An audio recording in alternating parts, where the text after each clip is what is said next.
మనం ఆన్లైన్ మధ్య సార్ అదే అన్నాను సార్. ఇప్పుడు ఎండోర్స్మెంట్ లో సార్ బిల్డర్గా ఉండి ఒకసారి ప్రతి వాళ్ళు అంటున్నా కానీ ఒక మిస్టేక్ జరిగితే ఆ బిల్డర్కి for ever is no more అండి.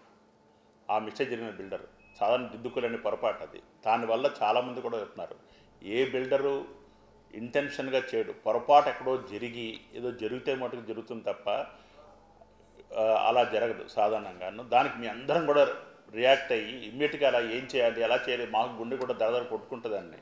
విశాఖలో చిన్న యాక్సిడెంట్ జరిగిందంటే ప్రతి చూస్తాం, ఎక్కడ చిన్న పేపర్లో న్యూస్ చూస్తే చాలా గడుస్తాం మేము. మా బిల్డింగ్ ఏంటవుద్దో అని బెంగతోటి. ఎందుకంటే this not we're on service site, చాలా దీనిగా ఉంటాం. ఇది కూడా కాకుండా ఇన్ఫ్రాస్ట్రక్చర్కి ప్రజెంట్ డేస్ ఇన్ఫ్రాస్ట్రక్చర్ వచ్చేస్తుందండి. విశాఖపట్నంలో గత 6 సంవత్సరాల బట్టి ఉన్న పొజిషన్ వేరు, 27 సంవత్సరాల బట్టి ఉన్న పొజిషన్ వేరు. రాబోయే కాలం మటుకు ఈ హై రైజ్డ్ బిల్డింగ్స్కి కావాల్సిన ఇన్ఫ్రాస్ట్రక్చర్ అంతా కూడా ఎడ్యుకేట్ అవ్వకుండా ఏ బిల్డర్ కూడా టేకప్ చేయరండి. హై రైజ్డ్ బిల్డింగ్ చేయాలంటే కంపల్సరీగా ఏదో ఆషామాషిగా ఈ కట్టే బిల్డింగ్ కాదండి.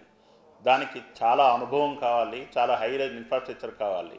ఇప్పుడు ల్యాండ్సమ్ కన్స్ట్రక్షన్ వాళ్ళు సీతందార్లో 35 ఫ్లోర్స్ బిల్డింగ్ వేస్తున్నారంటే దానికి హైలీ ప్రొఫెషనలిజమైన విజయ నిర్మాణ గారు లేబర్ కాంట్రాక్టర్గా చేస్తున్నారండి. అలా ఇన్ఫ్రాస్ట్రక్చర్ వాళ్ళు చాలామంది ఉన్నారండి.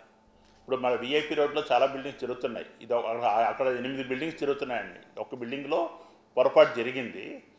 Definitely mistake is a mistake which made the builder black list and we're also answerable on behalf of the builders అన్న పొజిషన్ మాకు వచ్చింది మాకు ఈరోజు. సో ఇలాంటివన్నీ కూడా మీరు రాకుండా చూడడానికి మ్యాక్సిమం ఎఫర్ట్స్ పెడుతున్నామండి మేము.